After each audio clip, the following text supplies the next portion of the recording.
Hola a todas las personas que nos siguen en este canal. Vamos a darle continuación a la lectura de este libro, El 12º planeta. Y quiero hacer una salvedad que Zecharia Sitchin, este gran escritor que nos dejó estos textos, se centra más que nada en el trabajo, en la cultura sumeria como origen de nuestra civilización actual. Y estábamos leyendo esa parte donde él va señalando los logros de esa civilización sumeria y diciendo que ha sido primera en muchas cosas. Ese es el punto de vista de Zecharia Sitchin. Hay que siempre tener la capacidad de completar los conocimientos de un escritor con los conocimientos de otros escritores que también aportan su investigación, sus conclusiones, porque ningún escritor pretende decirlo todo. El tiempo avanza, hay otras investigaciones, hay otras novedades, hay otras fuentes que nos van ayudando a descubrir más cosas. En ese sentido yo les recomiendo a esta mujer. Esta mujer es Ruth Amaryllis Rodríguez, ya entrada en edad, una investigadora particular. Ella investiga desde su punto de vista también, como hace Zecharia Sitchin. No tiene todos los estudios que Zecharia Sitchin tiene, pero no vale la pena comparar. Yo hallo que se complementan, porque esta mujer parte desde nuestro continente, desde nuestras culturas, a hacer investigaciones y a buscar el origen de nuestra humanidad, de nuestras razas. Y es interesante las cosas que ella plantea, como son interesantes las de Zecharia Sitchin también. Entonces, complementar los estudios en YouTube, pues, ustedes van a encontrar muchas conferencias que ella ha dado, y ella hace referencia a los libros que ha escrito, y como todos los buenos investigadores ha sido bloqueada, ha sido oscurecida, y eso es una señal de que lo que dice vale la pena investigarlo, verlo, estudiarlo, profundizarlo, porque en la cultura que estamos, en la cultura de esconder las cosas, los grandes, los que controlan todo, sobre todo el poder a todos los niveles, esconden las realidades para mantener la ignorancia. Ya se lo he dicho varias veces en algunos videos que hemos hecho. Entonces esta mujer, Ruth Amaryllis, ecuatoriana, que reside mucho tiempo en España, ya está mayor de edad, ha dedicado muchos años de su vida a investigar, y lo hace desde otro punto de vista diferente al de Zecharia Sitchin. Por eso digo que se complementan, leyéndose. Ella dice que se leyó este libro, El 12º planeta, y entonces ella reconoce que no leyó todos los libros de Zecharia Sitchin. Entonces eso es importante, leerse todos los libros de un autor, porque yo le dije que los libros de Zecharia Sitchin se complementan uno con otro. Entonces es bueno leérselos todos y tener una visión más amplia de él, y leerse los escritos de esta mujer, de Ruth, que es una mujer con otro punto de vista, otra cultura, otra ideología. Es ecuatoriana, es latinoamericana, y contradice y aclara muchas cosas. Es importantísimo el aporte de esta mujer, es un tesoro, yo se las recomiendo.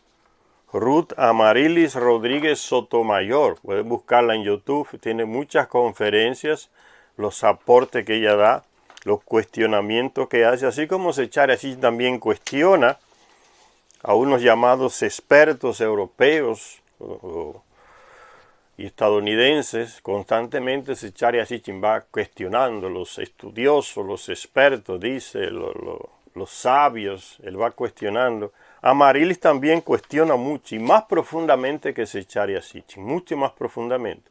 Pero cuando cuestiona, presenta, como hace Zecharia Sitchin, también sus argumentaciones, le da base, le da le da soporte a sus investigaciones. Entonces les recomiendo a esta mujer. Ya está entrada en edad, pero ha hecho un aporte inmenso. Una riqueza cultural nuestra que está ahí y que se puede comparar y complementar con lo que dice Zecharia Sitchin.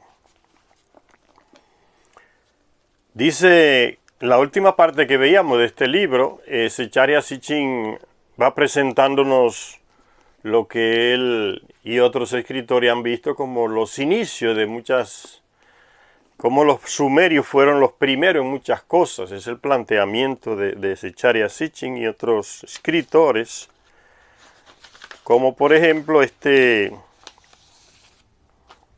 hombre que se llama Samuel Noah Kramer, se llamaba porque ya falleció en el 1990.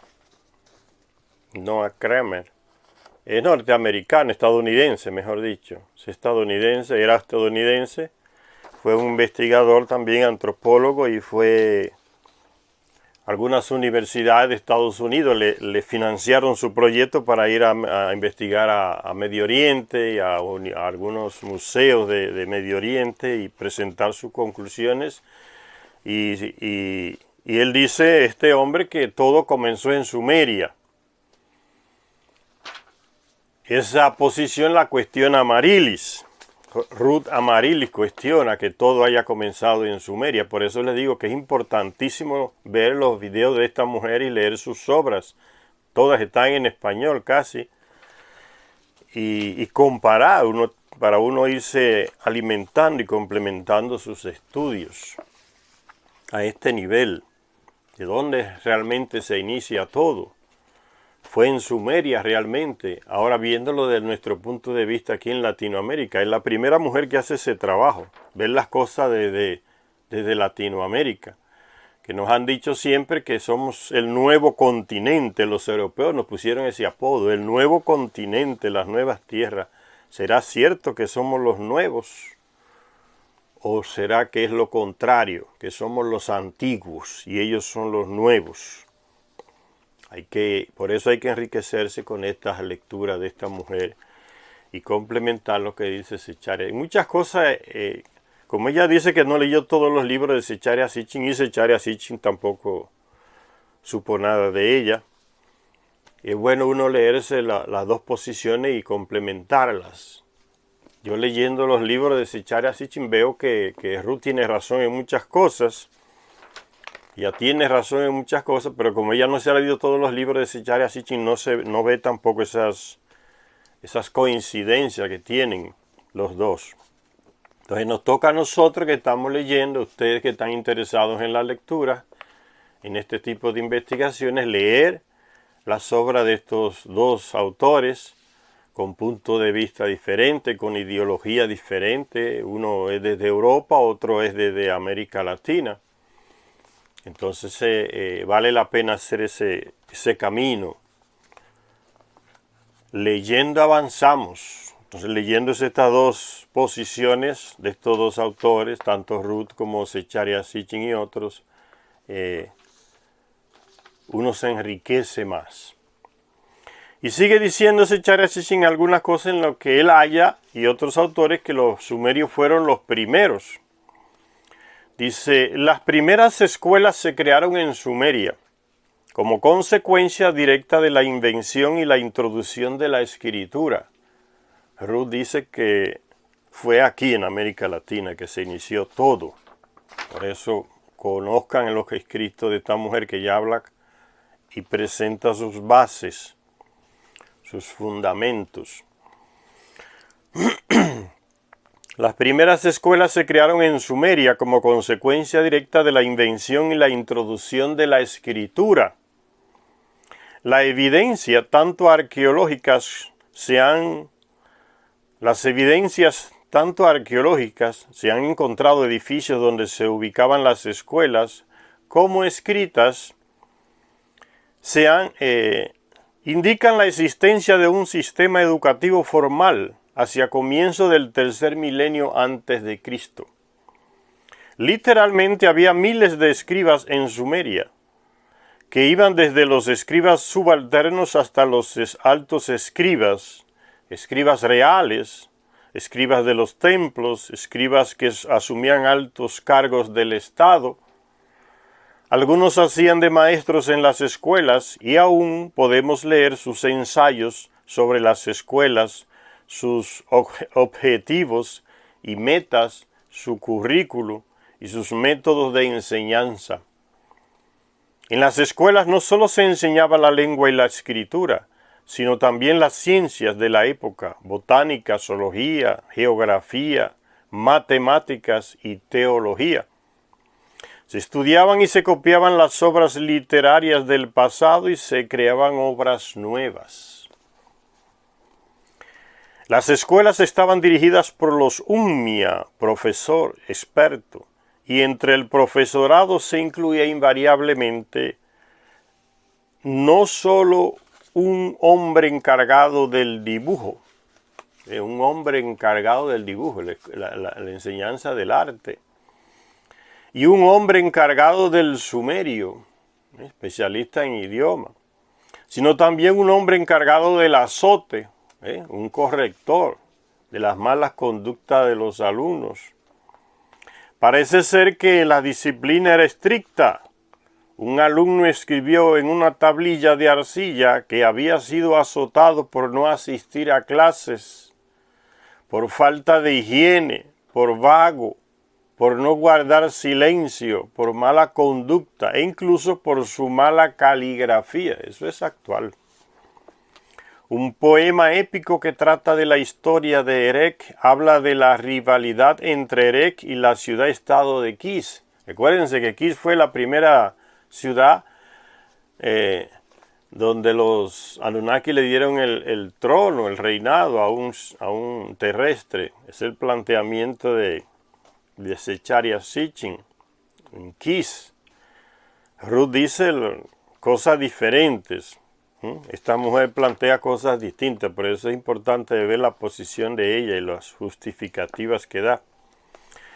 Dice entonces que rivalidad entre Erech y la ciudad-estado de Kish, o Kisis. El texto épico narra cómo los enviados de Kish se acercan hasta Erech para ofrecer un acuerdo pacífico en su disputa.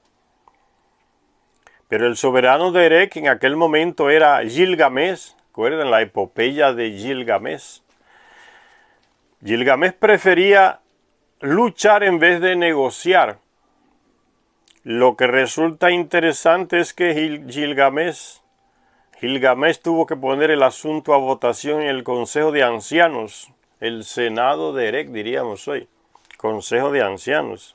Dice el texto antiguo, un poema épico, dice: el señor Gilgamesh ante los ancianos de la ciudad expuso el asunto, buscando una decisión. No nos vamos a rendir ante la casa de Kish, la vamos a golpear con las armas. Es la posición de la guerra de muchos gobernantes hoy. En lugar de negociar, le piden al otro, sométase. La actitud de Estados Unidos, ¿no? Tenemos las armas, tenemos el poder, somos el imperio, el más poderoso. Que negociar nada, usted se somete. Esa es la actitud de esas personas hasta el día de hoy. El someter a los otros. O sea, no se colocan a la par. El respeto a la soberanía de los otros pueblos, de las otras naciones. No se ponen de igual a igual, se ponen superior, se ponen una actitud de superioridad y desde ahí piden diálogo. No hay manera de que sea diálogo desde esa posición.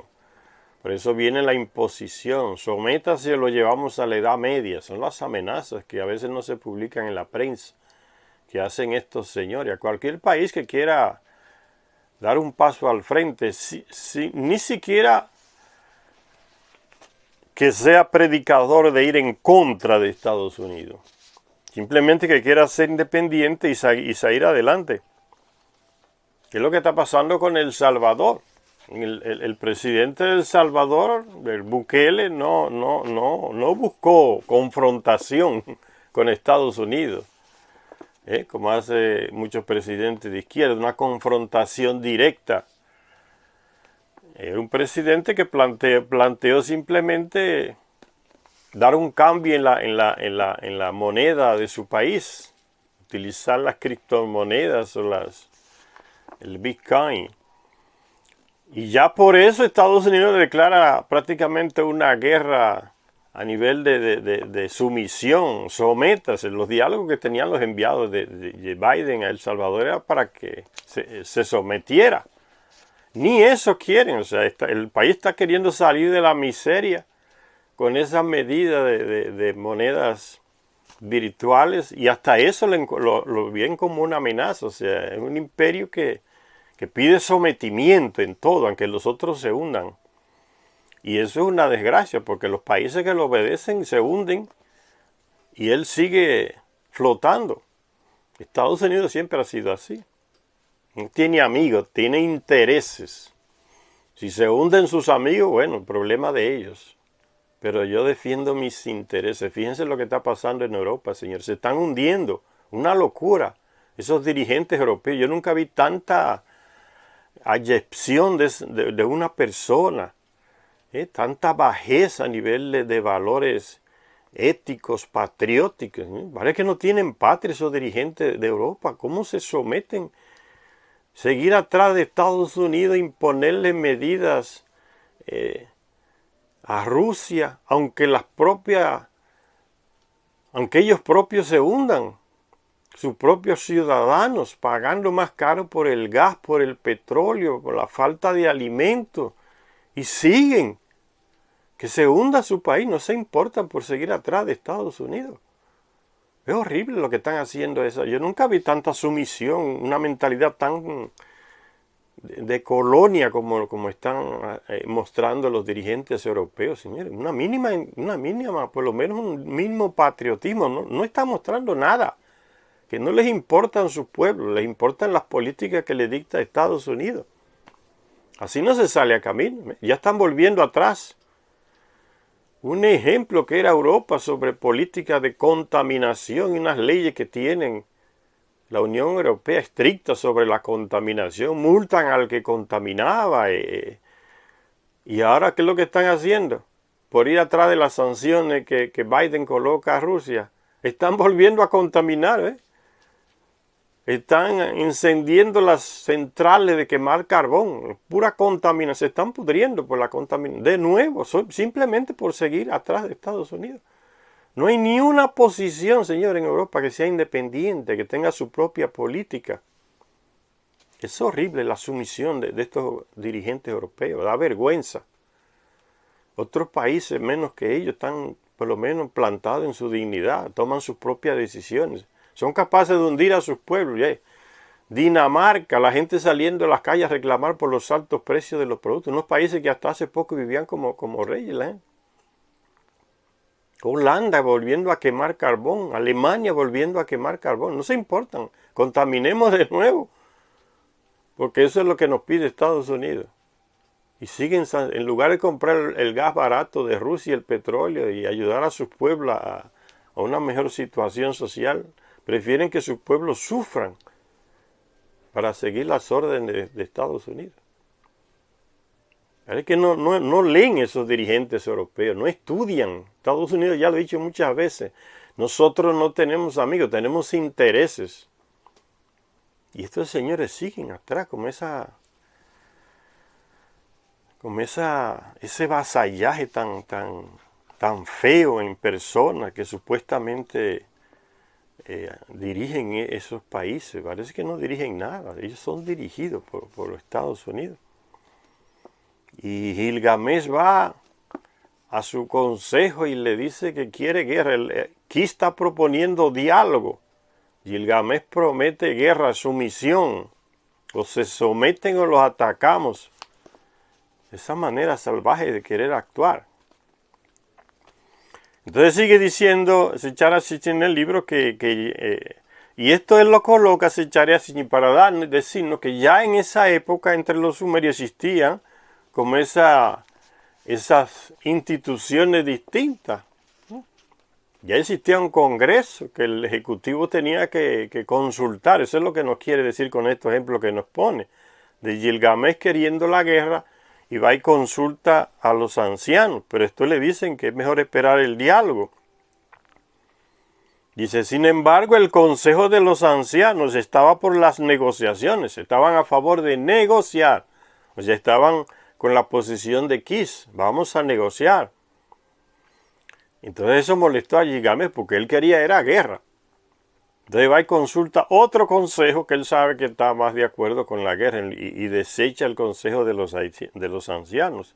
Dice, sin embargo, el consejo de ancianos estaba por las negociaciones. Querían negociar.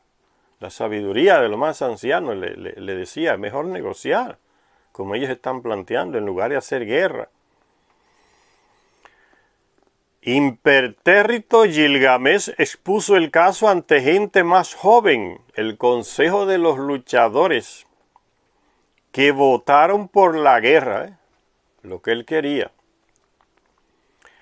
Entonces, lo significativo de este cuento estriba en la revelación de que un soberano sumerio tenía que someter la pregunta de guerra o paz ante el primer Congreso bicameral. Ya existía 5.000 años atrás, dice Secharya Sitchin aquí.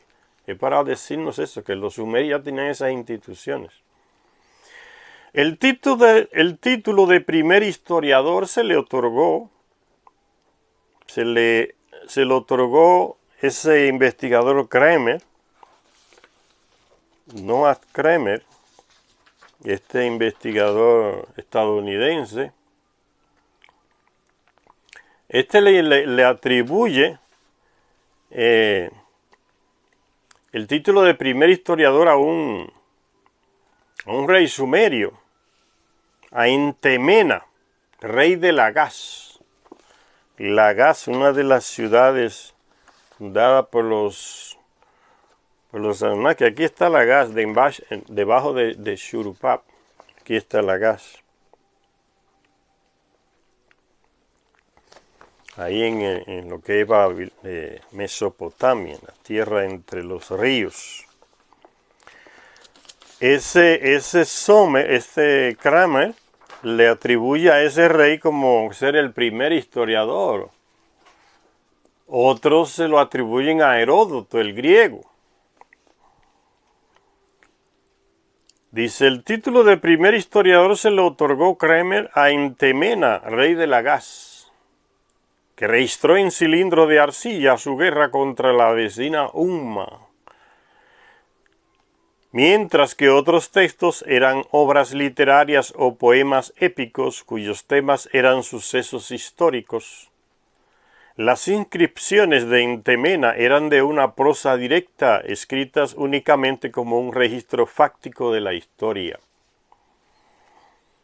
Debido a que las inscripciones asirias y babilonias fueron descifradas bastante antes que los textos sumerios, se creyó durante mucho tiempo que el primer código legal fue compilado y decretado por el rey babilonio Hammurabi, el Código de Hammurabi, un libro que todavía estudian muchos que están formándose como abogados. Y se les presenta como que ese fue el primer código de leyes, no fue el primero. Hammurabi alrededor del 1900 a.C. Pero, a medida que se fue descubriendo la civilización de Sumer, fue quedando claro que los primeros en un sistema legal, en conceptos de orden social y en la administración de justicia fueron los sumerios. Es el planteamiento de Secharya Sitchin. Ruth Amaryllis plantea otra cosa. Léanse los textos, vean los videos de Ruth Amaryllis, vale la pena. Compare con lo que dice Secharya Sitchin, otro punto de vista desde otro lugar, no solamente geográfico, sino desde otro lugar ideológico. Vale la pena completar sus conocimientos sobre el origen de nuestra humanidad, quiénes fueron los primeros, viendo estas dos visiones. Continúa el libro diciendo entonces que se le atribuyó a este rey ser como el primer historiador. bastante antes que Hammurabi, un soberano sumerio de la ciudad-estado de Eshunna, al norte de Babilonia, hizo un código de leyes bastante antes que Hammurabi, que establecía los precios máximos de los comestibles y del alquiler de carros y barcas, con el fin de que los pobres no fueran oprimidos. También hizo leyes que trataban de los agravios contra la persona y la propiedad, y regulaciones relativas a temas familiares, a las relaciones entre amo y sirviente. Aún antes, Lipit Ishtar, un soberano de Isin, promulgó un código del que solo quedan legibles en la tablilla parcialmente preservada, copia de un original que fue grabado sobre una estela de piedra. 38 leyes que tratan de las propiedades inmobiliarias de esclavos y sirvientes, del matrimonio y la herencia, del contrato de embarcaciones, del alquiler de bueyes y de las penas por no pagar los impuestos, tal como hizo Hammurabi tiempo después. Lipit Ishtar explicaba en el prólogo de este código que actuaba por mandato de los grandes dioses, que le habían ordenado llevar el bienestar a los sumerios y los acadios, los grandes dioses, gobernando siempre por detrás. Aún así, ni siquiera Lipit Ishtar fue el primero. Continúa todavía más atrás los elaboradores de primeras leyes. Aún así, ni siquiera Lipit Ishtar fue el primer sumerio en hacer un código legal.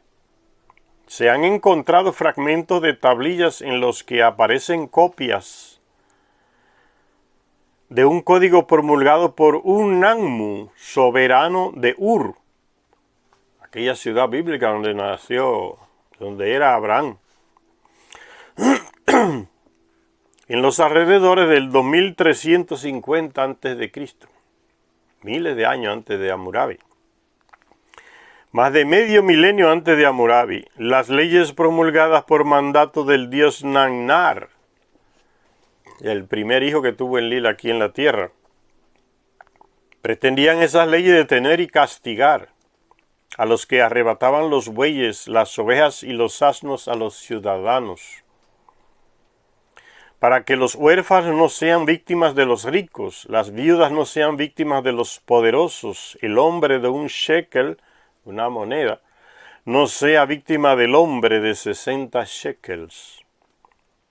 Unnammu decretó también pesos y medidas, honestos e invariables. Los comerciantes que les gustan tanto robar con el peso y las medidas, manipular las pesas, las balanzas, ya viene de lejos.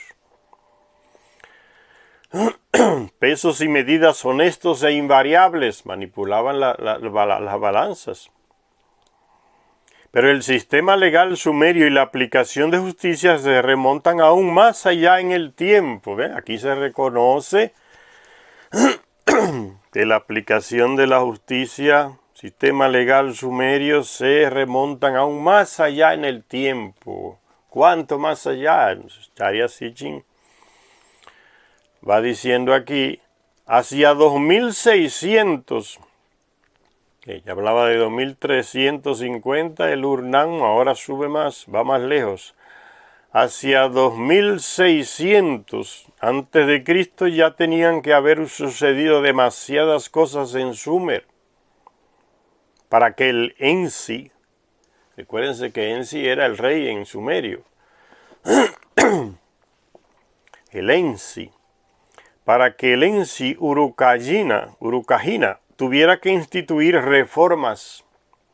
Los estudiosos citan una larga inscripción suya como un testimonio precioso de la primera reforma social del hombre, basada en el sentido de la libertad, en el sentido de la igualdad, en el sentido de la justicia. Son sentidos que a mucha gente le faltan hoy, Señor. El sentido de la igualdad, de la dignidad, de la justicia. de la libertad. Y viene a la mente ahora esa situación de nuestros hermanos puertorriqueños. Es triste la situación de esa isla, señores. La tienen sometida Estados Unidos. Ni la acepta como soberanía, como parte de ellos, ni la deja que sea libre. Y da pena de nuevo ver unos gobernadores arrodillándose, pidiendo, rogando a Estados Unidos para hacer un Estado, para que se lo anexen. Tú sabes las guerras y la sangre que derramaron tantos pueblos en Latinoamérica, señores, para ser libres, tomar sus propias decisiones. Y este gobernador de Puerto Rico y otros políticos ahí, parece que nacieron en Estados Unidos, no son puertorriqueños, parece. Luchando, señor, y reclamando que para ser anexados como un estado de Estados Unidos. Eso duele en un patriota. Un gobernante reclamando, arrodillándose. Anexionennos. Queremos ser de ustedes. ¿Qué es eso? Y la bandera. Y el sacrificio de los otros que lucharon y derramaron su sangre porque esa isla fuera como otro país de Latinoamérica, libre, independiente, que tomara sus propias decisiones. Eso duele, señores. Cuando llegó el último huracán que arrasó en Puerto Rico, el María, gallo que fue, eso daba pena, señores. Países hermanos en Latinoamérica enviándole barcos llenos de alimentos, de todo lo que necesitaban y los rechazaban los norteamericanos, los estadounidenses los rechazaban. Puertorriqueños no podían decidir nada. ¿Qué recibimos y qué no recibimos? Donald Trump lo rechazaba. No, eso aquí no entra. Entonces que se mueran los puertorriqueños de hambre, lo que sea, pero esos países aquí, esas ayudas no entran. Nosotros lo decidimos. Puerto Rico no decidía nada. No decide nada. Y los gobernantes siguen con esa inyección, bajando la cabeza, señores. Hay que tener patriotismo y el pueblo quiere eso. Entonces, son situaciones de colonialismo. Ya terminó de aprobarse en la ONU una decisión para que Puerto Rico siga su camino. Es un país que puede tomar sus decisiones. Tienen una bandera, tienen una tradición, tienen un idioma, tienen un territorio. Tienen todo lo que necesita un país para ser país, independiente. Hay islitas más pequeñas que ni se compara con la riqueza de Puerto Rico y son libres. Son independientes, toman sus decisiones. Ni cerca le llega a lo que produce Puerto Rico, a la fertilidad de la tierra de Puerto Rico, a la riqueza que tiene Puerto Rico en sus terrenos. Ni cerca le llegan y son islitas de pocos kilómetros y son libres. Se sienten orgullosos de tener su bandera. Se independizaron de países europeos que los tenían como colonia y no le llegan ni cerca, ni le dan por los pies a la riqueza que tiene Puerto Rico para mantenerse ellos mismos y seguir adelante. Y esta gente en Puerto Rico, gobernadores y gente que parece, como yo digo, que se criaron fue en Estados Unidos, que sienten tan poca estima por ser libres, que da vergüenza. Dignidad, ahí viene la dignidad. La dignidad también se aplica a eso, señora. Tener dignidad como país. Darle dignidad a su bandera. Esa lambedera frente a Estados Unidos. Anéxennos como Estado. Queremos ser. ¿Qué es eso? En pleno siglo XXI gritando para anexarse a un imperio. Señores, hay que avanzar.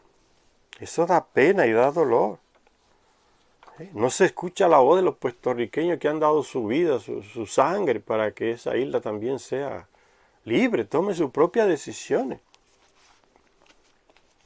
Cuando uno sale de un país libre y tiene una historia de tantas luchas y tanta sangre derramada para que uno sea lo que es, y uno tiene un poco de dignidad patriótica, eso a uno le duele.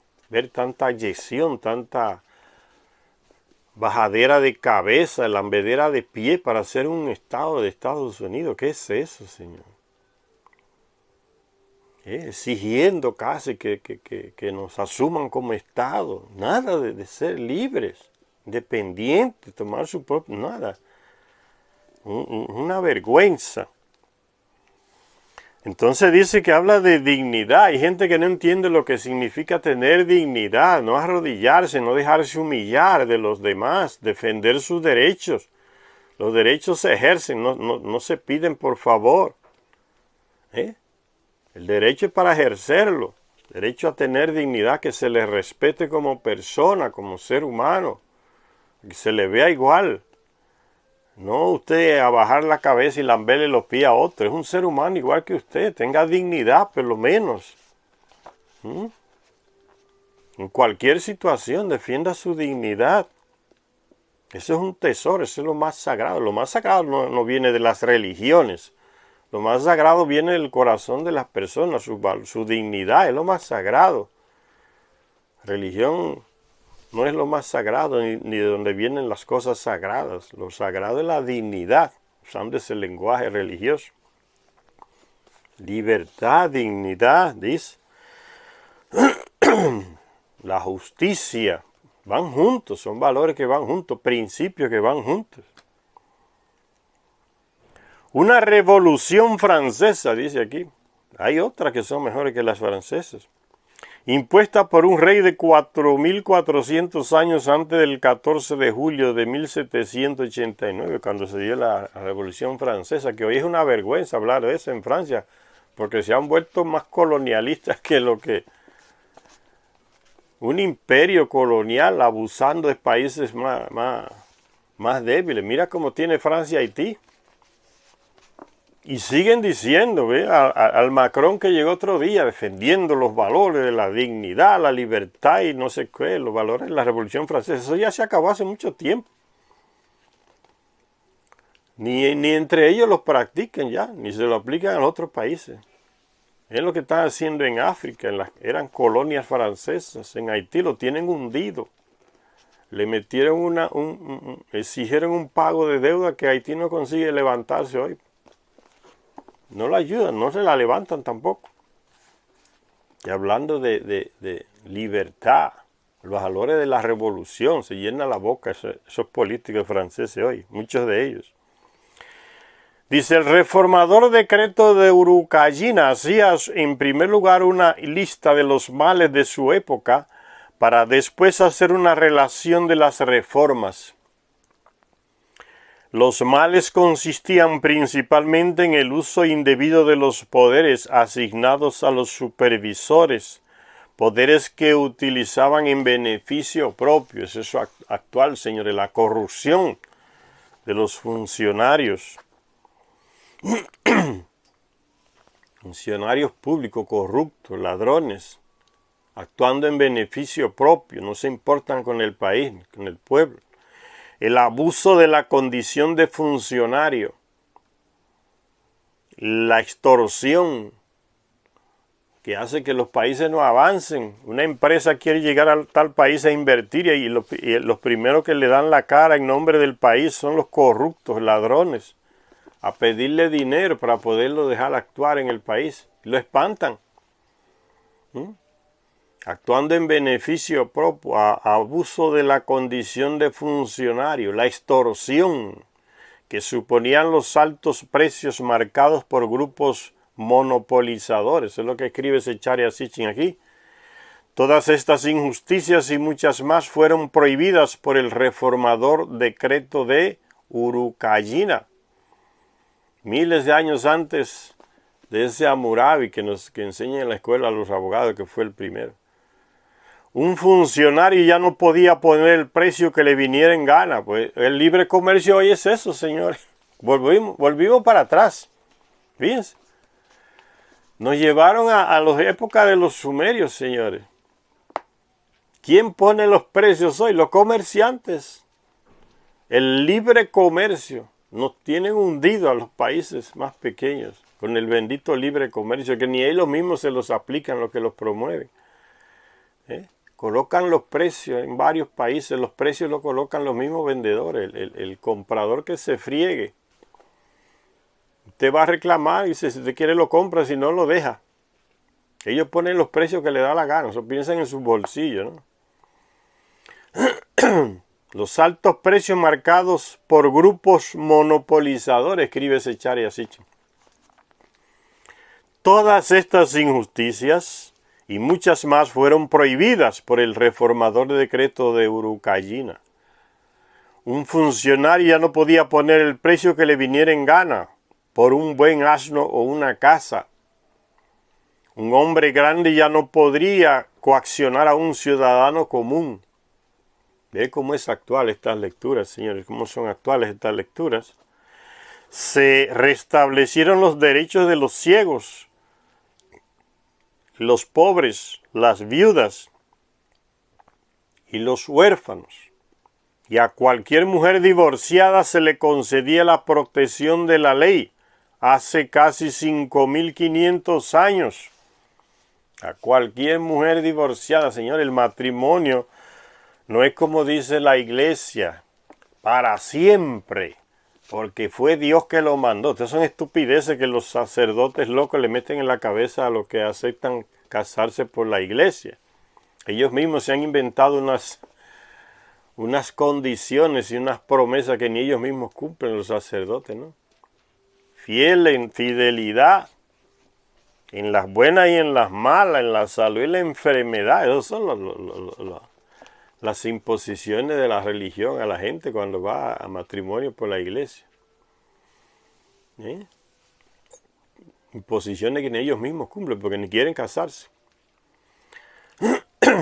Y la mujer divorciada, no, usted no se puede divorciar. O sea, si una mujer está recibiendo golpe y golpe y golpe, fíjense hasta dónde llegan los extremos de las religiones, señores. Una mujer está casada por la iglesia y el hombre la tiene asada a golpe. Pero no solamente a golpes físicos, me refiero también a golpes morales. O sea, no haces lo que te digo, no te doy dinero, porque yo controlo el dinero que entra en la casa. Y a los hijos entonces que pasen hambre, o hacen lo que yo digo, o no. Sometida como una esclava. Y también muchas mujeres hacen eso, cuando cogen el poder y el hombre está en la casa, hacen lo mismo, practican lo mismo, ¿no? Yo soy el que tengo el dinero y hago lo que me dé la gana. Entonces esas actitudes, tú vas casada por la iglesia o casado por la iglesia y va donde el Padre que te ayude. Termina diciéndote que cargue con tu cruz. Porque usted aceptó ese matrimonio y lo que Dios hizo no lo separa el hombre, dice. Con todas estupideces, señores, que Dios no hizo nada. Eso fue una decisión de ustedes dos. Entonces la iglesia se inventa unas leyes y las pone en nombre de Dios, como que ya no se puede, ni esa mujer se puede separar, ni el hombre tampoco. Que aguanten ahí hasta que el infierno los desgaste. Porque están casados por la iglesia. Imagínese usted. Qué bendición es. Cuando uno se casa por civil, solo hace una promesa. Usted acepta a fulana como esposo o a fulano como esposo, sí lo acepta. Pronto, acabó. La iglesia se mete hasta en la vida privada, porque nunca la ha respetado, la ha violado siempre la religión, la vida privada de las personas, no la reconoce como un derecho. ¿Sí?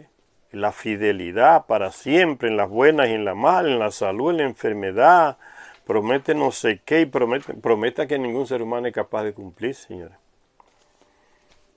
Entonces el divorcio es una actitud igual que el matrimonio, señor. Lo podemos poner a la par. Usted no se siente bien y quiere casarse, bien, allá. Se quiere divorciar y ya no aguanta más, también es normal. Convivir con una persona 30, 40 y 50 años no es para todo el mundo. Aunque usted se haya casado, después descubre que no aguanta. Entonces, ¿por qué sigue aguantando en infierno? Solamente porque el Padre lo mandó, la iglesia lo mandó. En civil usted se divorcia cuando quiere. No se le meten esas obligaciones morales que violan hasta su derecho a decir, bueno, ya yo no puedo más, ya yo quiero otra cosa. Es una decisión personal de adultos. Las religiones te amarran, como que te condenan. Y antes era peor, porque antes Encima de que le caía el matrimonio por la iglesia, le caía también las leyes del Estado, que eran dictatoriales en contra de la mujer sobre todo, ¿no? Los bienes son el hombre que dispone de los bienes. En muchos países todavía hay esas leyes dictatoriales. Quien tiene derecho a divorciarse es el hombre, a pedir divorcio, la mujer no. En muchos países todavía existe eso. Y quien se queda con todo es el hombre. Y vende las propiedades sin ni siquiera avisarle a la mujer. Las leyes lo reconocían así, en muchos países todavía. Entonces los matrimonios por la iglesia santificaban todos esos abusos. Yo no aguanto, me está matando, me está maltratando a los hijos, me está abusando. Y el padre le dice, cargue con su cruz, rece mucho por él. O sea, la mandaba para el infierno de nuevo.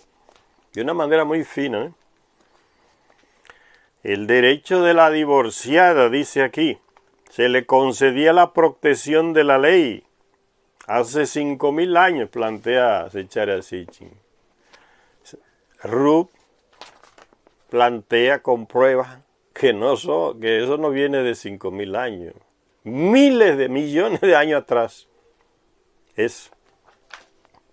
Léanse esa mujer, señores, es latinoamericana, tiene un punto de vista diferente al de un europeo.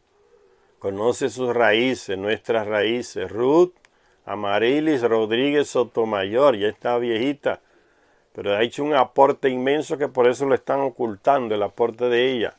No le dan luz. Los mejores libros y las mejores literaturas no son las que están publicadas, señores, las que están expuestas. Son las que están ocultas, aquellas prohibidas que uno no le encuentra en ninguna librería. Agarren esa señal. Cuando el libro cuestiona esquemas, costumbres, dogmas, hay toda una política para que no se publique, para que otros no sigan esos ejemplos. Tomen eso como línea de investigación. Por eso los mejores escritos, los que clarifican más la mente, uno no los encuentra tan fácil, los esconden, los reprimen. No hay dinero. Y hay mucha vagabundería en estas cosas de arqueología, de historia, de hacer la historia de los pueblos. Hay mucha vagabundería, señores.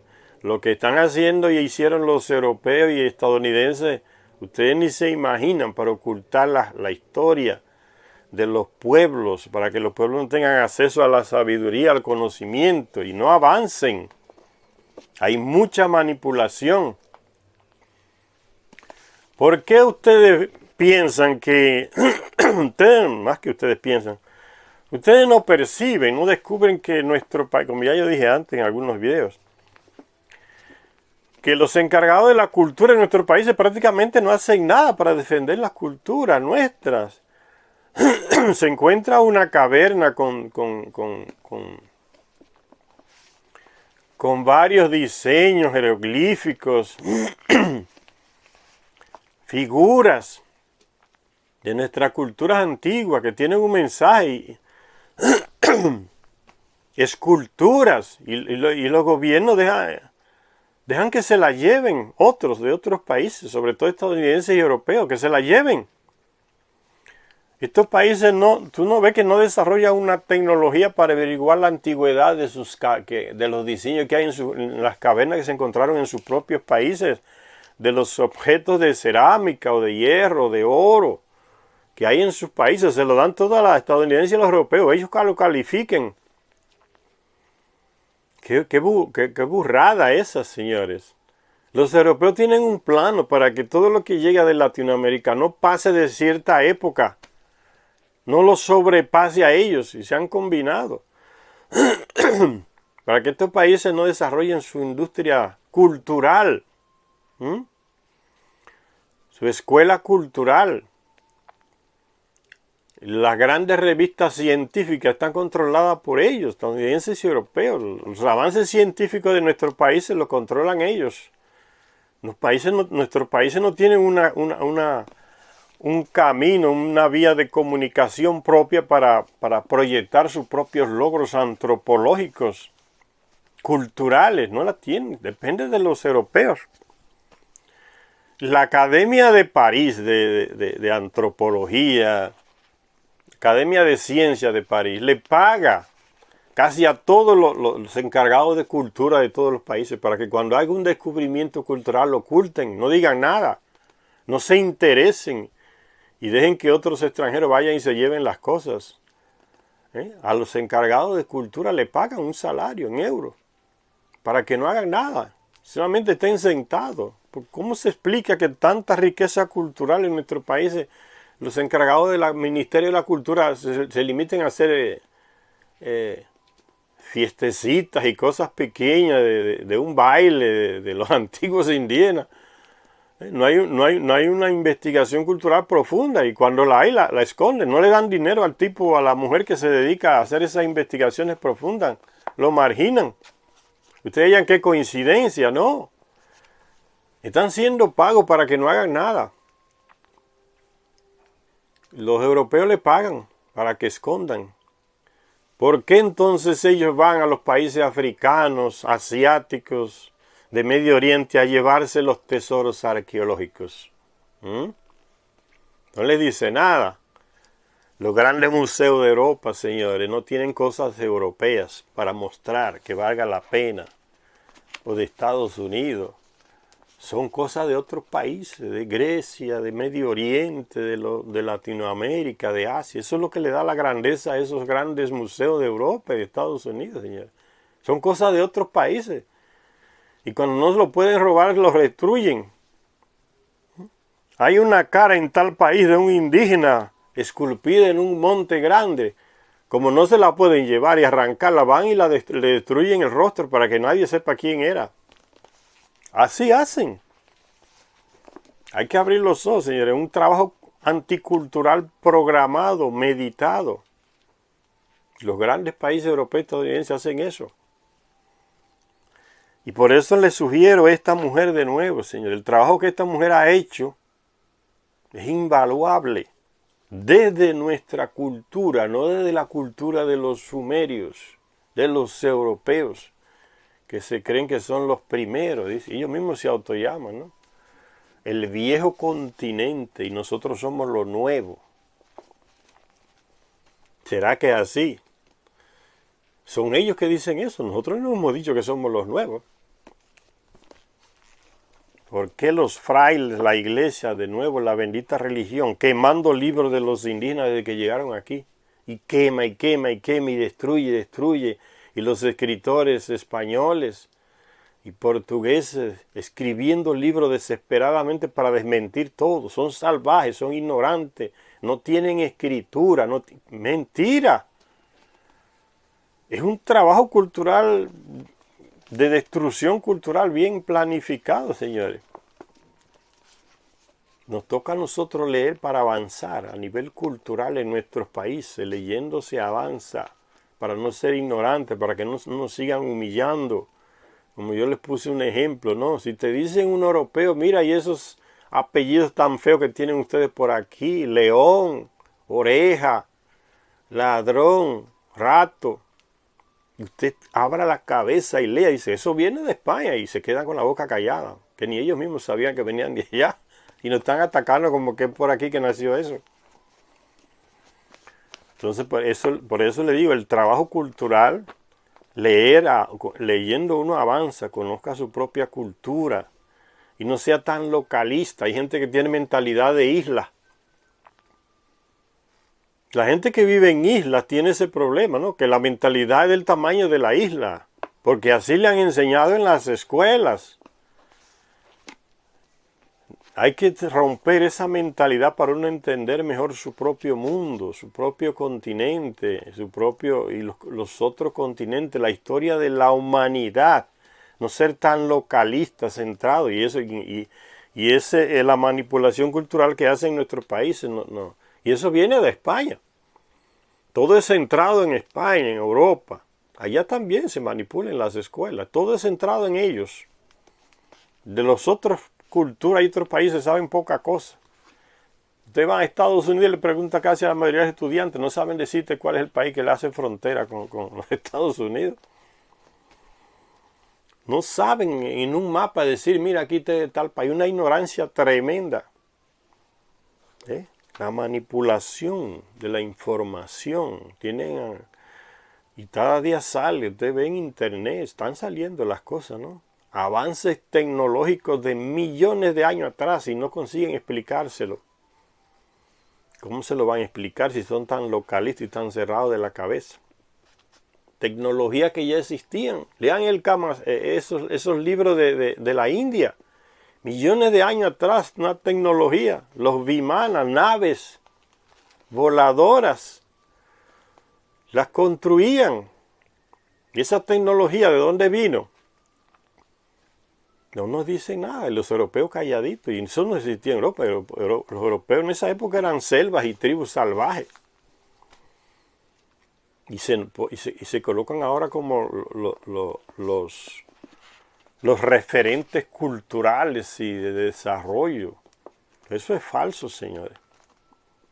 Leyendo uno avanza y desenmascara todas estas cosas. Entonces sigue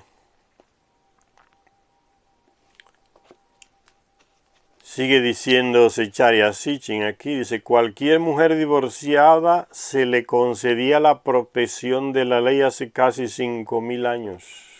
No se le condenaba a nada. No existía esa estupidez de la religión diciéndole usted no se puede divorciar, cargue con su cruz como cargó Jesucristo, siga con su infierno, aguante hasta que se muera. Dice, ¿durante cuánto tiempo venía existiendo ya la civilización sumeria para requerir tan importante reforma? Está claro que durante mucho tiempo. Zecharia Sitchin no consigue decir desde cuándo. Aquí, por eso ustedes ven las limitaciones que tiene todo escritor. ¿Durante cuánto tiempo venía existiendo ya la civilización sumeria para requerir tan importante reforma? No sabe. Está claro que durante mucho tiempo es una cosa general. Está diciendo que no sabe, no consigue llegar a lo más antiguo. Se necesita entonces la ayuda de otro escritor, de otro investigador que vaya más lejos que él, quizás pueda responder esa pregunta. Entonces Zecharia Sitchin está reconociendo también sus limitaciones. No es lo máximo, no es lo último. Por eso les dije, no asuman los libros de ningún escritor como que es lo máximo y lo último. El Zecharia Sitchin está reconociendo sus límites. Él está limitado, no lo sabe todo, no lo investigó todo. Llegó hasta un punto. ¿Durante cuánto tiempo venía existiendo ya la civilización sumeria para requerir tan importante reforma? Se pregunta y se responde. Está claro que durante mucho tiempo, o sea, una cosa general, una afirmación general, no sabe. Mucho tiempo. Pues Urukagina afirmaba que había sido su dios Ninhirsu el que le había convocado para restablecer los decretos de los primeros días. ¿Quién sabe? Los primeros días. ¿Cuántos millones, miles de años atrás sería eso? Una llamada implícita para volver a unos sistemas aún más antiguos y a unas leyes aún más lejanas en el tiempo. ¿Ven? Son todas expresiones que indican la ignorancia que hay sobre este tema que se está tratando.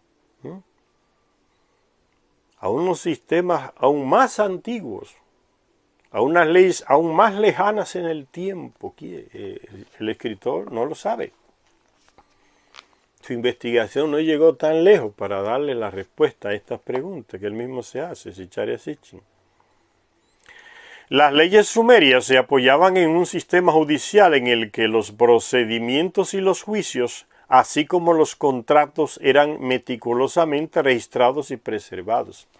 Entonces, esta ignorancia sobre lo que pasó antes, no solamente la reconoce Zecharia Sitchin, a pesar de que él, como otros investigadores, nos dice que para ellos, muchas cosas fueron primeras en Sumeria. ¿Por qué? Porque hasta ahí él ha llegado en la investigación. Otros nos dicen que va más lejos, que Sumeria, y proponen sus investigaciones. que no todo comenzó en Sumeria.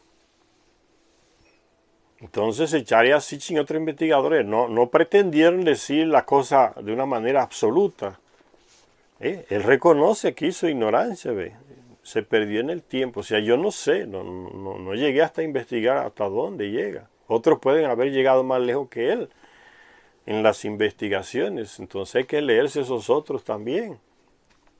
Y así vamos avanzando, poco a poco. No nos quedamos con esta lectura como si fuera un dogma ya, invencible, insuperable. No es el punto de vista de quien quiere avanzar leyendo. Es tener siempre la mente abierta a otros enriquecimientos, a otros descubrimientos, a otros avances. No fijarse como una piedra, fue así. Eso atrasa. Hay que ir abriéndose. Usted lee el libro de Zecharia Sitchin, un libro 5 o 6 veces y de repente ve otro libro que aporta cosas que Zecharia Sitchin no le aportan en su libro y vuelve a leer aquel libro otra vez y va a encontrar cosas nuevas porque va a encontrar, esto aquí se refería entonces a esto que acabo de leer ahora. Aunque se haya leído el libro 3 y 4 veces, yo lo he hecho así y uno va descubriendo cosas nuevas. No basta con leerse un libro una vez y decir, bueno, ya ese ahí ya lo desecho y ya le acabó. La historia humana no camina así, el conocimiento no camina así, señores. Un libro dice muchas cosas, pero hay otras muchas que no se dicen. Entonces, Zecharia Sitchin reconoce, hasta en estas afirmaciones, que él no ha ido tan lejos para saber el origen de muchas cosas. Él lo plantea así, fueron los sumerios los primeros, pero uno puede plantearle la pregunta, ¿fueron realmente ellos los primeros? Que él no pretendió decir absoluto que sí, como un dogma insuperable. Entonces le cabe la pregunta a él como a otros, o lo que dice Heródoto, lo que dice Aristóteles, lo que dice cualquier pensador, uno le aplica el mismo principio. Las leyes sumerias se apoyaban en un sistema judicial en el que los procedimientos y los juicios, así como los contratos, eran meticulosamente registrados y preservados. Los magistrados actuaban más como jurados que como jueces. El tribunal estaba compuesto normalmente por 3 o 4 jueces, uno de los cuales era un juez real, profesional, mientras los demás eran extraídos de un grupo de 36 hombres. Mientras que los babilonios se dedicaban a hacer reglas y regulaciones, los sumerios estaban más interesados en la justicia, pues creían que los dioses señalaban a los reyes principalmente para asegurar la justicia en la tierra. Los que se hacían llamar de dioses. Se puede establecer más de un paralelismo entre los conceptos de justicia y de moralidad. Quizás esta actitud de los Anunnaki de llamarse Dios y también dioses y presentarse así ante generaciones, miles de años y convencer a esas generaciones terrestres de que ellos son dioses también, uno tiene que ver desde el punto de vista no muy positivo. Puede ser que haya oscurecido el desarrollo del mismo conocimiento de los terrestres, la misma capacidad de avanzar a nivel cultural, esta actitud de los de Anunnaki de decir nosotros somos dioses y de hacer que una cantidad de la humanidad los viera de esa manera, atrasa el conocimiento, porque ya como le mostré en el libro Periodo de Enki, esa actitud de pretender ser un dios nace con Inanna y Marduk lo sigue, y las bases son la mentira, la esquizofrenia, la psicopatía de Inanna, de pensar que podía resucitar a los muertos y por ahí transmitirle esa idea a los seguidores de ella, declararse diosa que puede resucitar a los muertos, fruto de una psicopatía y de una mentira, de una incredulidad, de una ingenuidad, de una creencia falsa. Esas son las bases antropológicas de las religiones. Y después Marduk hace lo mismo con la cuestión de la eternidad. Su ciclo vital es más largo que el de los terrestres por ser Anunnaki, de Nibir, entonces le mete a los sacerdotes en Egipto que promuevan esa ideología. Es falsa. Él no tiene poder de dar la eternidad a nadie, porque él tampoco lo era, murió en Babilonia. Entonces, las bases antropológicas de las religiones son falsas, y eso atrasa el conocimiento humano. Ya no hablamos de la edad oscura, de la edad media. ¿Quién gobernaba? La iglesia. Para que entrara el renacimiento tuvieron que rodar muchas cabezas cortadas y quemadas por la iglesia. Controlaba todo y tenía todo el mundo en un atraso cultural horrible, que todavía las consecuencias siguen hasta hoy. La iglesia, la religión, eso atrasa. ¿Cuánto fanatismo? Hay gente matando a otro por cuestión de religión. Y peor, padres matando a sus hijas, madres matando a sus hijas y a sus hijos por cuestión religiosa. La religión nuestra manda que usted tiene que casarse con su primo. Se casó con otro que no era su primo, la mató. Y su propia hija. El peso de la religión, el fanatismo religioso, señores. Nada de respeto a los derechos humanos. Yo soy adulta, yo decido con quién. No, usted no decide nada. Usted es una niñita por la cuestión de la religión. Es que la religión manda eso, el Dios fulano manda eso. Hay que matarla, meterle una cuchillada porque desobedeció nuestra religión, nuestras normas religiosas. Usted se casa con una persona, con un primo. Eso se usa mucho en esa religión islámica, señores. Matar a su propia hija, a su propio hijo. La religión en la India también. ¿Ve? La religión, lo que hace la religión. Atrasa al ser humano. Hay que superar la etapa religiosa. Y eso atrasó a la evolución de la humanidad. Los Anunnaki declararse dioses de esa patología de esa mujer. Que veía el novio fallecido, el enamorado fallecido en cualquier uno que se le pareciera, Inanna. Y pensar que ella podía resucitarlo. Y Marduk engañando a la gente, diciéndole que podía darle la eternidad a las personas. Hasta el día de hoy venimos con esos engaños que nos tienen atrasados, señores. Y el miedo y el terror con que se imponen esas ideologías en la mente de la cabeza de muchas personas que no leen. Por eso no avanzan a esos niveles. Se mueren con esas ideas en la cabeza. Lo que le metió la iglesia, el pastor, el padre, en la cabeza, con eso mueren, ¿no? Les controlan. El trabajo de las sectas. Solo hay que leer sobre las sectas y el control mental que ejercen sobre las personas, lo que es capaz de hacer esas sectas en la mente de las personas. Una manipulación al extremo, que llevan a la persona a hacer cosas ridículas, que no tienen nada que ver con dignidad humana ni con derecho humano. La influencia. Eso atrasa al ser humano. Hay que abrir los ojos, señores. Hay gente que es intelectual y lee, pero a nivel religioso es un ignorante puro, un burro. Y se deja manipular. Porque no le hace caso a ese aspecto que marcó tanto el desarrollo de nuestra humanidad. Cuando los Anunnaki se declaran dioses y nacen las religiones. Hasta el día de hoy, señores. Hay que tener cuidado con eso. Estudiarlo y profundizarlo. No dejarse llevar por los esquemas mentales que se han echado a rodar para que la gente no se interese. No, de religión no se discute. Ustedes ven. Y echan a correr ese cuento, ¿no? Como aquel que se dice, entre marido y mujer nadie se debe meter. Eso son estupideces. La está matando y tú no te vas a meter. O lo está matando y tú no te vas a meter. Y el derecho humano no te dice nada. ¿Ves cómo nos meten un monte de estupideces en la cabeza que parecen dogmas, ¿no? De religión no se discute. Claro que hay que discutir.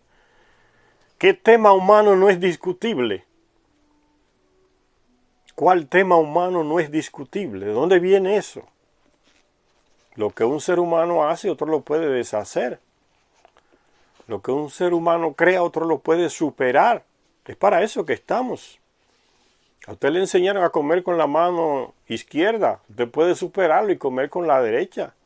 Eso no es para que sea infinito en su vida, esa manera, esa costumbre. Y nos va metiendo todas esas ideas fijas en la cabeza como piedras, como cuñas, que no se deben mover. Es falso. Entonces no se avanza. Leyendo uno avanza. Lo que su padre o su madre le enseñó a hacer de una manera, usted lo puede superar y perfeccionarlo. No es para que lo repita eternamente igual como se le enseñaron. Para que lo supere y lo perfeccione. Hay gente que no entra en esa. Le da terror superar lo que su papá y su mamá le enseñaron. Lo que la costumbre le metió en la cabeza. Le da como un miedo, un terror. Así no se avanza. Ningún país avanza así. No, que el Papa no quiere o que la Iglesia no quiere y que nos enseñaron que el que da la vida y la quita es Dios. ¿Qué es eso? ¿Quién dijo eso? La Iglesia lo inventó. Nosotros podemos superar eso, caminar hacia una humanidad mucho más avanzada, controlando nuestro propio ciclo vital, alargándolo, mejorándolo, creando una raza más avanzada, mejor. Si nos llevamos de esos principios religiosos nos atrasamos, no avanzamos. Lo que un ser humano creó, otro lo puede superar. Lo que un hombre o una mujer crea, otro lo puede superar. No hay que fijarse en las cosas. Es como una cuña de metal clavada que es inamovible. Hay que tener la mente en todos los aspectos de la vida, señor, en todos los aspectos. Hay gente que está, mujeres casadas, hombres casados que se le han metido unos principios morales en la cabeza que son como cuñas inamovibles. Cuando se le plantean cosas diferentes se escandalizan. Como que le han mencionado la cruz a Satanás. Porque le dieron una idea nueva que no va con el dogma que le metieron en la cabeza. Muchos matrimonios se echan a perder por eso, señor. Se plantean cosas nuevas en la vida íntima, en las relaciones sexuales, por ejemplo, y ya el otro se escandaliza. ¿Qué es eso? ¡Qué locura! No hay capacidad de insertarse en lo nuevo. Es una cerrazón de mente. Así no se avanza. Por eso hay que leer para avanzar. Hay gente que ni quiere leer porque no quiere avanzar. Tiene terror de avanzar. Ese paso que se da cuando usted lee y avanza, conoce, amplía su conocimiento, a muchas personas le aterroriza dar ese paso. Prefieren echar cemento en los pies y quedarse fijos ahí en esas maneras de ser, en esas costumbres, en esos enseñamientos que vienen de lejos, que ellos los ven como inamovibles. Así no se avanza. Dice, se puede establecer más de un paralelismo entre los conceptos de justicia y de moralidad que aparecen aquí y los del Antiguo Testamento. Y entre los que aparecen entre los babilonios y entre los que aparecen en el Antiguo Testamento se puede establecer más de un paralelismo entre los conceptos de justicia y de moralidad, entre los que aparecen entre los babilonios y los que aparecen en el Antiguo Testamento. Aún antes de que los hebreos tuvieran reyes, fueron gobernados por jueces. Los reyes no eran juzgados por sus conquistas o sus riquezas, sino por la medida en la cual hacían lo que era justo. En la religión judía, fíjense que Zecharia Sitchin era judío. Por eso él coloca su religión como ejemplo aquí, su pueblo aquí. Zecharia Sitchin era judío, no era latinoamericano. No conoce a profundidad nuestra historia, nuestra cultura. Él escribe, sí, Los Reinos Perdidos, aquel libro, y viene aquí a varios países de Latinoamérica e investiga, pero desde un punto de vista de los sumerios. Todo lo dirige, el punto de enfoque de él son los sumerios, y desde ahí enfoca las otras culturas, en referencia a ellos. esta mujer, desde otro punto de vista, va más allá. Ruth Amarilis Rodríguez Sotomayor, que no es una del montón, de la llamada comunidad científica, que cree que lo controla y lo sabe todo. Ese tipo de personajes, por eso hay que leerlos, señores, porque salen del montón, se salen del montón, ¿eh? No son los manipulables, los vendidos. Y recuerden, como le dije una vez, que los escritores, cuando uno quiere irse a la fuente de un escritor antiguo, por ejemplo de historia, que no es suficiente con leer el libro aquel antiguo de historia para uno estar empapado y no dejarse manipular por los historiadores actuales. Hay que ver si aquella fuente estaba escrita, paga, autorizada, condicionada por lo que le dijo el rey a aquel escritor. Usted quiere escribir un libro, entonces le doy permiso que vaya a tal lugar y puede escribir. Y después me manda una copia a ver si es publicable, a ver lo que dice de mí. Y fue el primer libro, pero también está condicionado. Por eso tiene que dedicárselo al rey, que fue que le dio el dinero y le dio permiso para entrar en la colonia de él aquí, a escribir. O a tal fraile, que era el gobierno, era el rey que los mantenía, le daba el dinero para sustentarse, le daba autorización para estar en estos territorios. Entonces tenía que tener cuidado con lo que iban a escribir. Entonces uno tiene que tener cuidado con lo que escribieron, aunque sean la fuente, la mente abierta para cuestionar también. Y sigue diciendo aquí Zecharia Sitchin en el libro: los reyes no eran juzgados por sus conquistas o sus riquezas, sino por la medida en la cual hacían lo que era justo. En la religión judía, el año nuevo marca un periodo de 10 días. Él hace referencia a la religión judía. Zecharia Sitchin era judío, nació en Azerbaiyán y se fue a Palestina de pequeño y era judío, defiende su religión, su país. En la religión judía, el año nuevo marca un periodo de 10 días. Él podía haber hecho referencia a una religión más antigua, miles de años, millones de años antes que la judía, pero hace referencia a la de él, la que él conoce. Entonces uno tiene que tener la mente más abierta para abrir la posibilidad a algo más antiguo que los judíos, que son grupitos religiosos recientes, podríamos decir, en la historia. En la religión judía, el año nuevo marca un periodo de 10 días, durante el cual los hechos de los hombres se pesan y evalúan para determinar su destino en el año que comienza. Puede ser que eso lo hicieran religiones miles de años más antiguas que los judíos, pero él toma como referencia a su religión. Probablemente sea algo más que una coincidencia el hecho de que los sumerios creyeran en una deidad llamada Nanshe, que juzgaba a la humanidad una vez al año del mismo modo. Después de todo, el primer patriarca hebreo, Abraham, vino de la ciudad de Ur. O sea, Abraham era un sumerio. La ciudad de Ur-Nammu, donde aquel que hizo también un código de leyes, aunque no fue el más antiguo.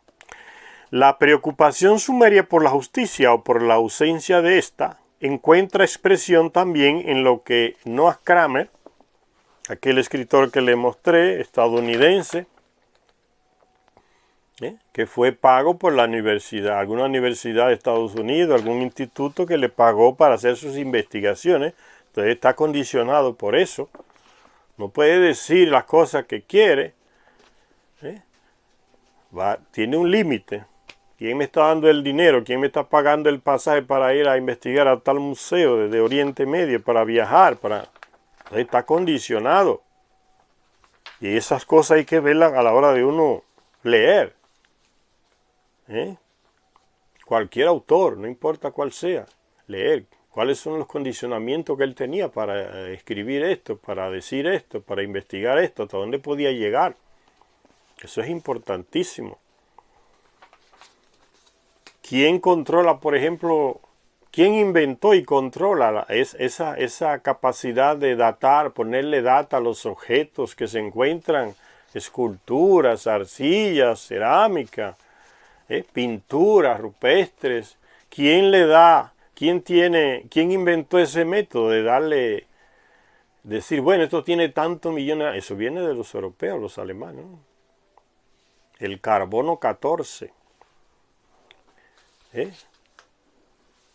La dendrocronología, algo así se llama, el otro sistema que ellos crearon. Fueron los alemanes. Entonces, si usted es latinoamericano y descubre algo, entonces son ellos que le dicen, mire, esto tiene tantos años. ¿Y quién le garantiza a usted que es así?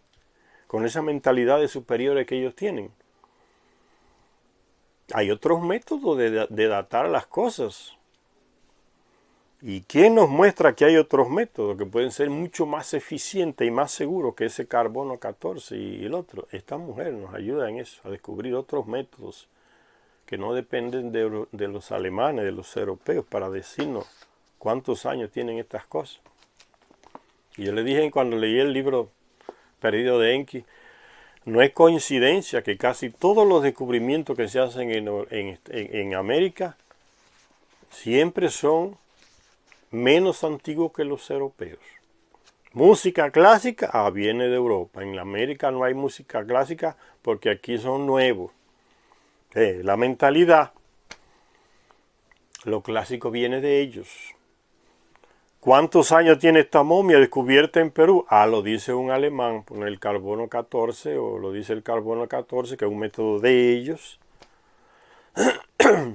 Y otro que sí, ellos deciden esas cosas, no tienen que ser expertos en eso, son ellos que deciden, hay mucho engaño.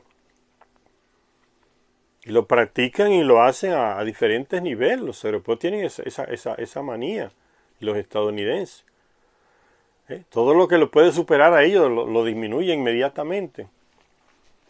Un país por acá le dice, mira, tengo petróleo aquí, tú puedes investigarme cuántos barriles de petróleo hay ahí, cuántos millones, para cuántos años da. Y viene un europeo, un estadounidense y te dice, da para 5 años. Y tú le das la concesión a una empresa de ellos para que explore ese petróleo y lo saque. Después tú das esa información a otro de otro país, a los rusos, a los chinos, por ejemplo, y te dicen, no, eso tiene ahí como cientos de años, tú tienes para sacar petróleo. Y ya los europeos y estadounidenses te han dicho que eran 3 nada más. Y son ellos que se meten a llevarse el petróleo de 3 años. Y tú se lo creíste. Se están llevando el petróleo de 30 o 50 años, le están llevando. Eso hacen, uno tiene que abrir los ojos, no ser ingenuo en esas cosas. Y eso se aprende leyendo, investigando. Y eso a nivel de esas cosas, de esos bienes así. A nivel cultural también se hace. ¿Quiénes son los que le dan fecha a los descubrimientos que hay en nuestros países, arqueología? Son ellos que le dan la fe, no somos nosotros. Entonces está equivocado. Quienes tenemos que dársela somos nosotros, no ellos. ¿Quién les da lo de ellos? Ellos mismos.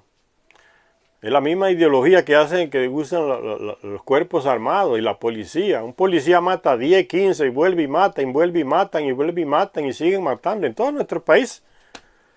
Los militares y las policías son formados por la misma gente de Estados Unidos, y los israelíes forman a todos esos militares y policías de nuestro país. Ustedes analizan el comportamiento de esas instituciones en nuestro país y van a ver que hacen exactamente, aplican los mismos protocolos. Exactamente. Violencia hasta el extremo, son gente violentas y mal formados. ¿Quiénes lo han formado? Esa gente de esos otros países. No hay una escuela propia de cada país latinoamericano, con su propia ideología, con su propio lineamiento, cómo se tratan a sus ciudadanos. Esos policías no lo tienen. Quienes les enseñan a tratar a los ciudadanos de cualquier país latinoamericano son los policías de Israel o de Estados Unidos, que los adiestran. Por esa bendita mentalidad colonialista que tenemos, que tienen muchos gobernantes en nuestros países. Son incapaces, una burrice al extremo. Cree su propia escuela de formar policiales, de formar militares, según su idiosincrasia de su país. Porque ellos van a tratar con sus ciudadanos, no con los ciudadanos de Europa, o de Israel, o de Estados Unidos. Ellos van a relacionarse con los ciudadanos de su propio país. Elabore usted sus leyes o su educación desde sus bases culturales. Eso no lo hacen. Por eso actúan igual como robots en todos los países, porque son los mismos formadores. Y cuando usted quiere hacer reforma policial o militar, tiene que apagar eso. Usted tiene que tener sus propios lineamientos, crear sus propios lineamientos, su propia educación para esos militares policiales, porque ellos son ciudadanos de su país, son de esa cultura de su país. Es de ahí donde tiene que salir su educación. Cómo tratar a sus propios compatriotas. No un extranjero que venga y le mete en la cabeza esas cosas, que nunca va a ser igual. Si quiere reformar, tiene que cambiar eso. Que si quiere reformar y siguen los mismos maestros adiestrándolos, no hay reforma. Van a seguir dando los mismos garrotazos que dan siempre, aplicando los mismos protocolos, metiéndole bala y viendo al civil como menor. Porque eso se le enseñan en esas escuelas allá. No hay están desenculturizados, digo yo, esas instituciones militares y policiales en nuestro país. Y no hay peor canal para la violencia que un tipo analfabeto, bajo nivel cultural y armado. Es el mejor camino para la violencia. Gente que no saben pararse a dialogar, no, es macana encima. Garrotazo encima, tiro encima. Dialogar nada. Y están armados. Aquí mando yo, ¿no? Esa es la. Entonces, eso se aplica a todas estas cosas. Sigue diciendo el libro, la preocupación sumeria por la justicia, por la ausencia de esta, encuentra expresión también en lo que este investigador Kremer, estadounidense, financiado por varios institutos norteamericanos para que investigara sobre los sumerios, Samuel Noah Kremer. Y él escribió un libro que dice, todo comenzó en Sumeria, este hombre. Para él lo ve así. Es el punto de vista de él. Y Zecharia Sitchin lo sigue. Este que dice, escribe un libro, todo comenzó en Sumeria, porque para ellos eso, todo el inicio está en Sumeria. Ellos lo ven así. Eso no es un dogma, señores. No es una piedra fija, elemental, donde es la única donde usted se va a apoyar para investigar. Entonces no estudie, no lea estos libros desde ese punto de vista, que está equivocado. Esos son posiciones ideológicas que se toman y se asumen y se transforman en libros y escritos. Desde ese punto de vista se interpretan muchas cosas, muchos textos, muchas tablillas. Enriquézcase con esa lectura, pero no los vea como dogmas, esas posiciones de estas personas. Entonces ese Kremer también dice, todo comenzó en Sumeria. Por eso la lista que va haciendo Zecharia Sitchin ya la hace ese Kremer también, todo. La primera escritura, la primera no sé qué, la primera no sé cuánto, todos fueron los sumerios. ¿De dónde vinieron los sumerios? No lo dicen, porque no lo saben. Entonces ven los límites que tienen estos escritores. Entonces hay que tener la mente abierta y leerse otros, que tienen otros puntos de vista y otros caminos para llegar a lo que estos también quisieron llegar, el origen de nuestra humanidad. La preocupación sumeria por la justicia, por la ausencia de esta, encuentra expresión también en lo que Noah Kramer llama el primer Job, el libro de Job en la Biblia, aquel sufriente que en la Biblia dice el libro de Job que Dios hizo una apuesta con Satanás a ver quién vencía, a probar la fe de aquel infeliz, el sufriente Job. Y Dios deja que Satanás le meta todo tipo de pruebas, sufrimientos, maltrato, carencia, aquel infeliz de Job, para que pruebe la fe. Qué manera de probar la fe de una persona, señores. Y que ese texto ya, aquel personaje sufriente de Job, de la paciencia frente al sufrimiento, es el ejemplo típico de cómo la iglesia le mete al pobre que aguante, que sufra, ¿sí? Que pase hambre y miseria, porque en el cielo se le va a dar lo contrario. Benditos los pobres, dice, porque de ellos será el reino de los cielos. Venirle aquí. Es que al pobre le interesa lo de aquí, carajo, no el del cielo. Y contra el rico, que le tiene el pie en el pescuezo. No, es que no dice nada. Pero al pobre, el sufridor. Y el libro de Job dice eso, ¿no? Esa es la ideología que se transmite a través del libro de Job. Sufrir, sufrir, sufrir, que Dios quiere que sufra, porque en el sufrimiento es que está la gloria de Dios. En el sacrificio. Ustedes no ven que sacrificó su propio hijo para salvarlo a usted. Entonces usted se salva sufriendo. Pero no se lo dicen a los ricos, se lo dicen al que está más con la soga al cuello, ¿no? Job, el sufridor de la Biblia. Ya en los libros de textos no, en textos sumerios aparece este personaje, el sufriente. Que no solamente en el texto bíblico de Job, aparece ya en la literatura sumeria este tipo de personaje. Dice, Kramer llamó el primer Job. Para Kramer, todo es primero es Sumeria. Ahí fue que inició todo lo primero. Emparejando fragmentos de tablillas de arcilla en el Museo de Antigüedades de Estambul, Turquía, Kramer pudo leer buena parte de un poema sumerio que, como el bíblico libro de Job, habla de los males de un hombre justo. El hombre era justo. No valió la pena que fuera justo. El Dios le dio permiso a Satanás para que le quitara todo. Lo exprimiera hasta que quedara casi un bagazo humano. Y el pobre Job, ¿qué es lo que interpretaba? Que Dios me está castigando porque algo malo yo hice. ¿Ven hasta dónde llega la crueldad que uno se autoinflige en nombre de un Dios? Él que era justo, el que está sufriendo. El rey, el ladrón, el rico, el que explota al otro, a ese no le pone prueba. Es al justo que le pone la prueba. Es una cosa más contradictoria. Léanse los textos bíblicos, van a encontrar. Y esas cosas las publica, transmiten las religiones en sus doctrinas, ¿no? El sufriente, la paciencia, tenga paciencia.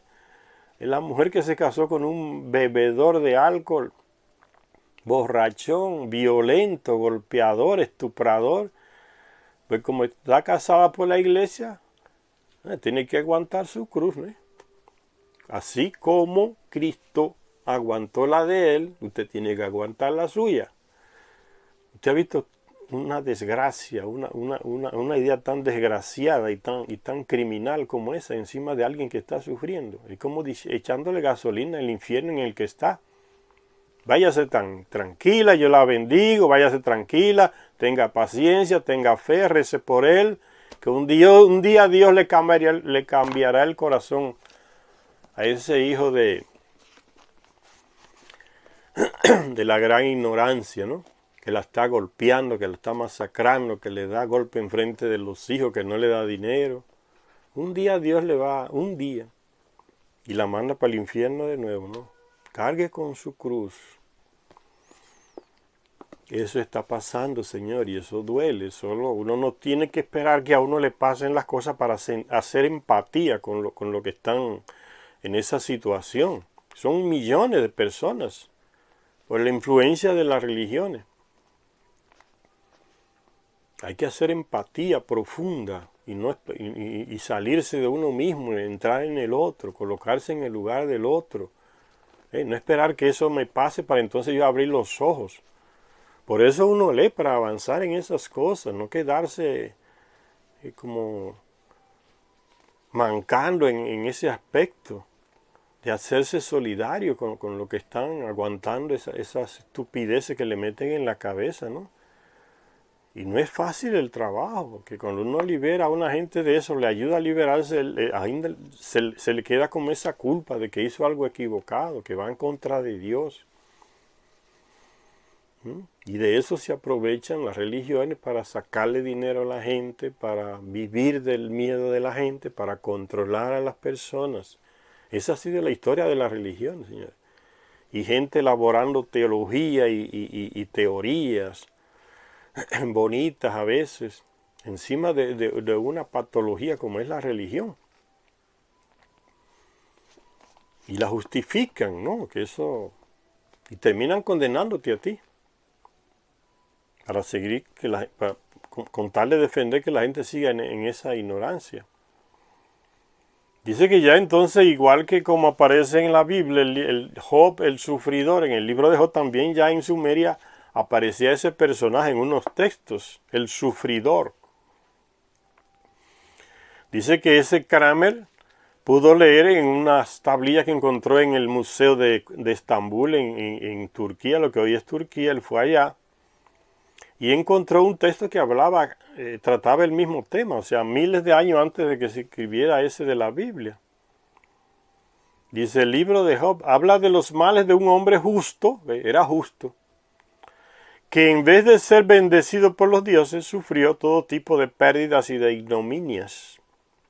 Mi justa palabra se ha convertido en mentira, gritaba en su angustia. Nunca se vio una persona que se autoculpe tanto por el sufrimiento que otros le están infligiendo como ese de Job. Cuando esa desgracia se le mete a la gente en la cabeza, imagínense qué estrago hace en la mente del pobre analfabeto. Se hunde más. Sufre, que eso es lo que Dios quiere. Y con ese sufrimiento vas a salvar tu alma. Vas a glorificar a Cristo que también cargó su cruz. El crimen ideológico que se está cometiendo con esas personas. Dile eso a los banqueros. No, los banqueros no se lo predican. Le hacen otro evangelio. Le dan una buena noticia. En la segunda parte, el anónimo padecedor suplica a su Dios de un modo muy similar a como hace Job en la Biblia. Dios mío, tú que eres mi Padre, que me engendraste, eleva mi rostro. ¿Por cuánto tiempo más me vas a tener abandonado? Me vas a tener desprotegido, me vas a dejar sin tu guía. Cuando uno ve a una gente pobre sufriendo, tuberculoso por el hambre, Señor, y que diga que él está sufriendo por algún pecado que cometió, eso es horrible. ¿Quién le metió esa idea a ese infeliz en la cabeza, señores? Son millones que dicen eso, señores, millones. Y las religiones viven de eso. Relacionen eso con la dignidad de las personas, señores. Con el derecho humano de las personas. Ustedes van el crimen, ¿qué es ese? Crimen sin condena. El sufridor pide perdón, porque alguna cosa errada él cometió, equivocada él cometió. Estos señores predican eso y se van a comer tranquilos, a dormir tranquilos. Cargue con su cruz y acompaña así el sufrimiento de Cristo para la salvación del mundo. ¿Hasta dónde llega la ridiculez del pensamiento humano para oprimir y guiar a los otros?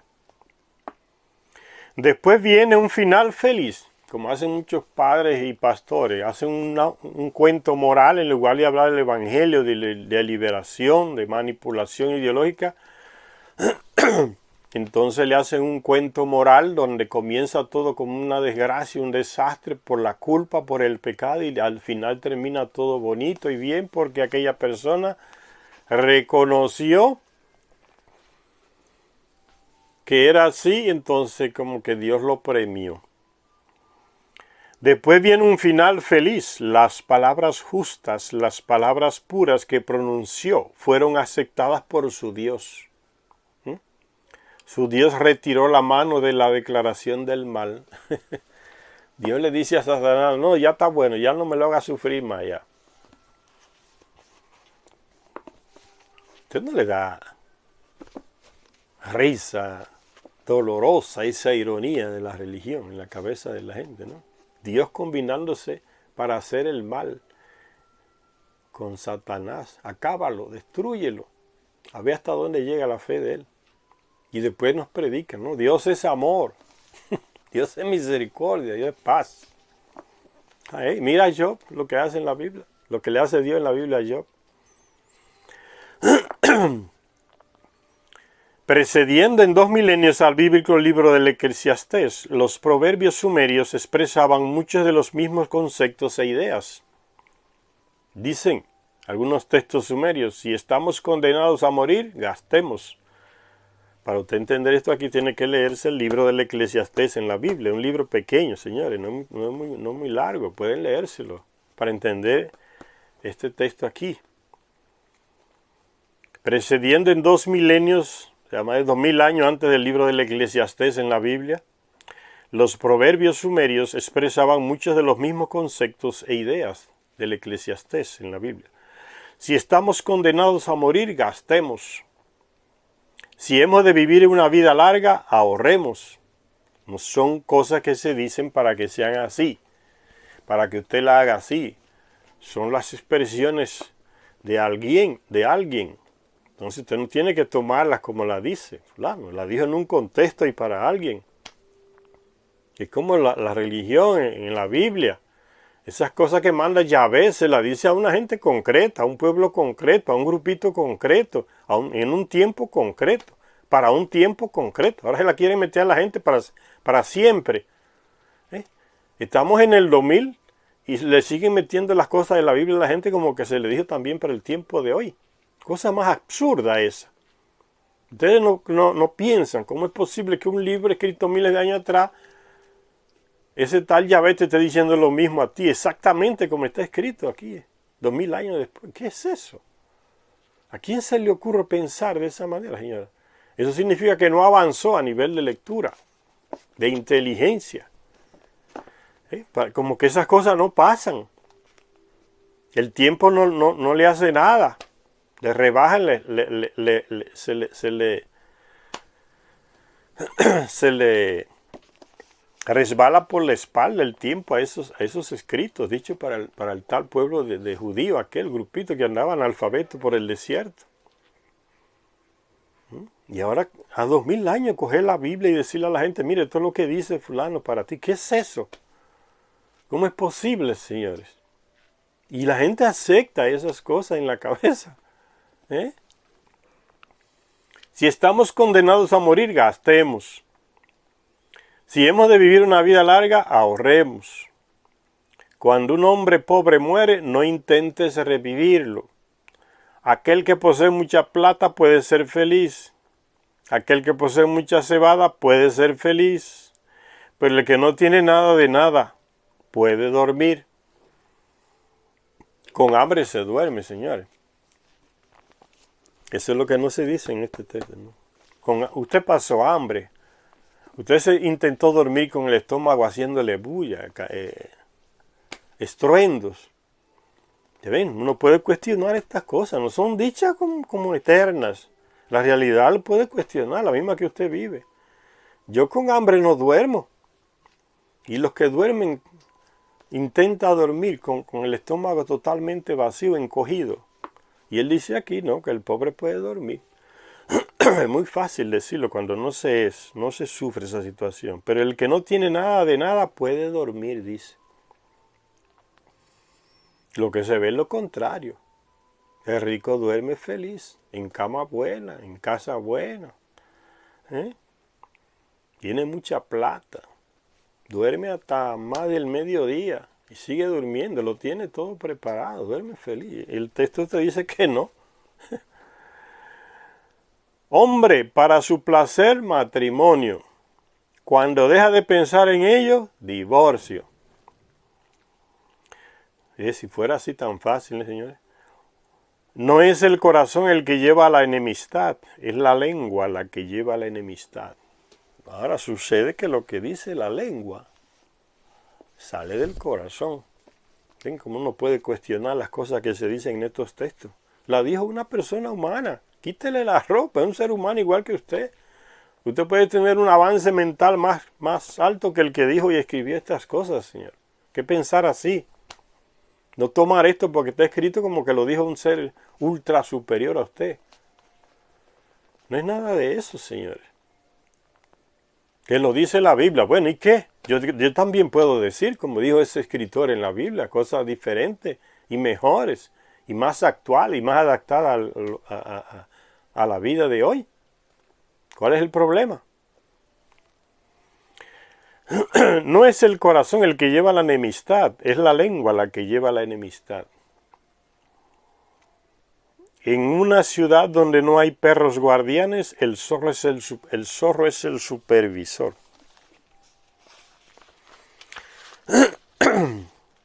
Y sigue hablando entonces de otros logros materiales y espirituales de la civilización sumeria que tanto Zecharia Sitchin como ese Kramer, Samuel Noah Kramer, colocan a los sumerios entonces como donde inició todo. Ese es un punto de vista.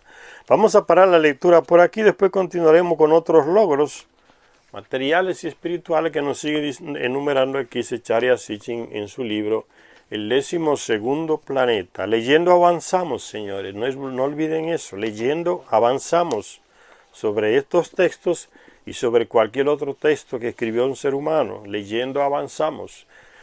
Gracias a todas y todos por la atención.